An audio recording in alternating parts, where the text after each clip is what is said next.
दोस्तों, इस कहानी की शुरुआत होती है रॉबर्ट मैकेल नाम के एक आदमी से जो बोस्टन यूएसए में रहता है। कुछ साल पहले वह एक स्पेशल सुपर कमांडो हुआ करता था, लेकिन एक बार उसने अपने ही मरने का नाटक किया ताकि वह एक अच्छी जिंदगी बिता सके। अब वह होम मार्ट स्टोर में काम करके एक आम आदमी का जीवन जी रहा था, जिस दौरान रॉबर्ट की दोस्ती रोल्फी नाम के एक मोटे आदमी से हुई जो कि पतला होकर एक सिक्योरिटी ऑफिसर बनना चाहता है। तब रॉबर्ट ने उसे वजन कम करने की काफी टिप्स एंड ट्रिक्स बताई। रॉबर्ट खुद भी बहुत साफ और सुथरा रहता था और वह अपना हर काम फिक्स समय पर करता था। फिर रॉबर्ट शाम के समय एक रेस्टोरेंट में एक किताब पढ़ने जाता है। तभी उसकी नजर वहाँ पर बैठी एलिना नाम की खूबसूरत लड़की पर जाती है। वह लड़की रॉबर्ट से थोड़ी बहुत बात करने के बाद चली जाती है। फिर अगले दिन रॉबर्ट अपने रोजमर्रा का काम करने के बाद शाम होते ही वह रेस्टोरेंट में बुक पढ़ने जाता है। कुछ देर में वहाँ एलिना भी आ जाती है और वह अपने लिए एक ड्रिंक मंगाती है।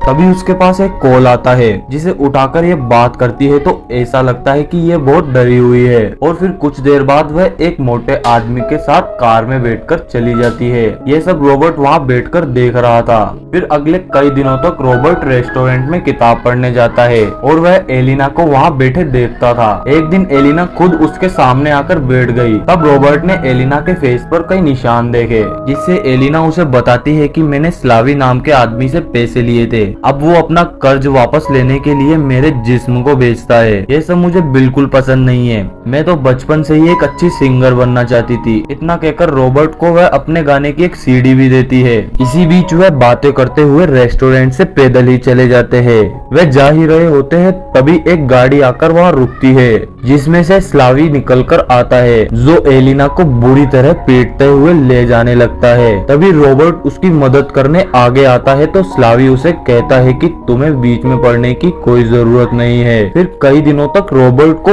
एलिना कहीं भी नहीं दिखती है। आखिर एक बार जब वह रेस्टोरेंट में जाता है तो रेस्टोरेंट का मालिक उसे बताता है कि एलिना को तो बहुत ही बुरी तरह मारा गया है। अब वह हॉस्पिटल में भर्ती है। यह सुनकर रॉबर्ट तुरंत हॉस्पिटल जाता है और वहाँ जाके देखता है तो एलिना का हाल बहुत ही बुरा था।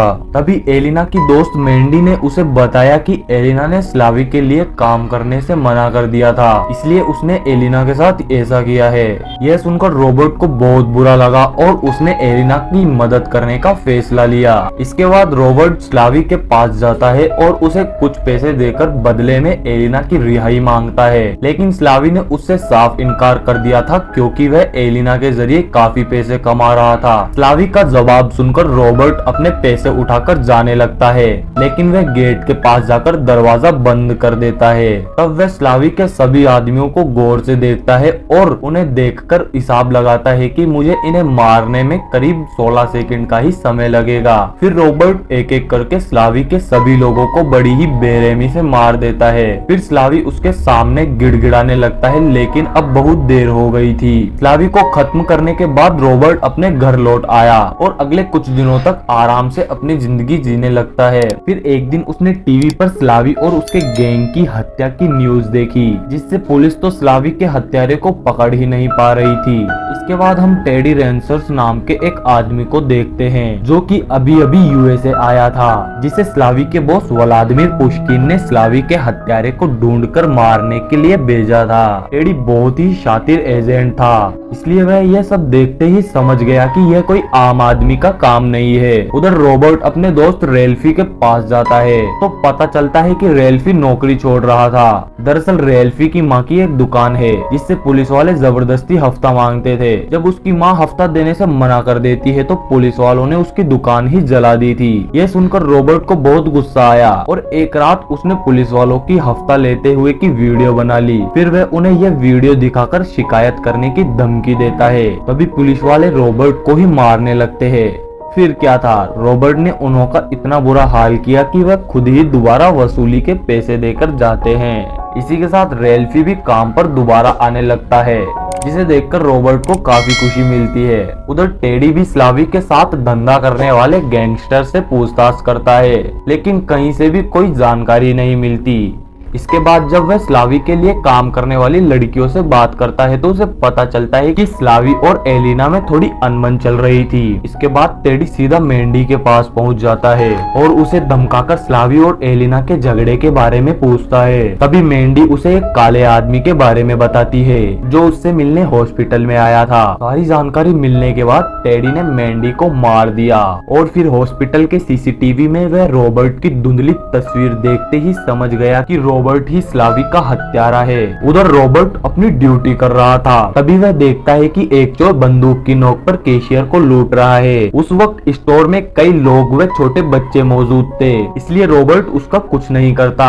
तभी चोर कैशियर की अंगूठी भी लेकर चला जाता है, लेकिन रॉबर्ट उसकी गाड़ी का नंबर देख लेता है। फिर अगले दिन कैशियर ने देखा कि जो अंगूठी कल लूटी गई थी वह उसके लॉकर में पड़ी है। साथ ही रॉबर्ट अपने हथौड़े को साफ करके रख रहा था, जिसकी मदद से उसने चोर को सबक सिखाया था। खैर फिर रात को टेडी एक पुलिस वाले के बहस में रॉबर्ट के घर आ जाता है, जहां टेडी रॉबर्ट को कहता है कि मैं स्लावी की हत्या के केस में कुछ पूछताछ करने आया हूँ। उसकी इतनी बात सुनते ही रॉबर्ट समझ जाता है कि यह कोई पुलिस वाला नहीं है और वह इसके सभी सवालों का जवाब बड़े ही साफ झूठ में दे देता है, क्योंकि वो ऐसी सिचुएशंस को हैंडल करने में माहिर था। फिर अगले दिन रॉबर्ट रेस्टोरेंट में जाता है तो टेडी ने कुछ गुंडे रॉबर्ट को मारने के लिए भेजे, लेकिन रॉबर्ट उनको बहुत बुरी तरीके से मारता है और उनकी चटनी बना देता है। लेकिन टेडी व उसके गुंडे रॉबर्ट का पीछा करते हुए उसके घर तक पहुंच जाते हैं और जब वह घर के अंदर जाकर देखते हैं तो उसे वहां कुछ नहीं मिलता। वहीं रॉबर्ट एक कैमरे से टेडी की सारी हरकतों पर नजर रख रहा था।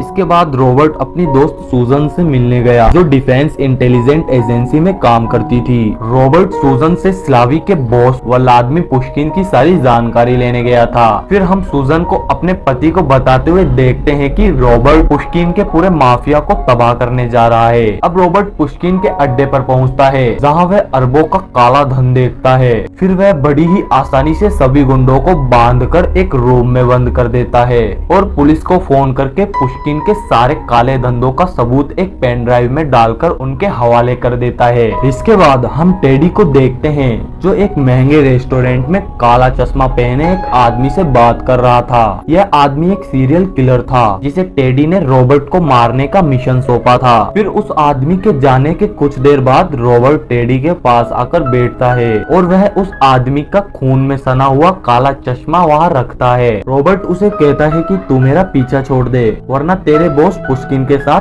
तू भी मारा जाएगा। इसके बाद रॉबर्ट पुश्किन के सारे ऑयल टैंकरों को जलाकर उड़ा देता है, जिससे पुश्किन का यूएस का पूरा धंधा तबाह हो जाता है। अब पुश्किन उसका कुछ कर पाता इससे पहले वह उसकी हवेली पर जाके बड़ी ही चालाकी से पुश्किन के बाथरूम में बिजली का करंट छोड़ देता है, जिससे पुश्किन जैसे ही बाथरूम में नहाने जाता है तो उसकी तड़प तड़प कर मौत हो जाती है।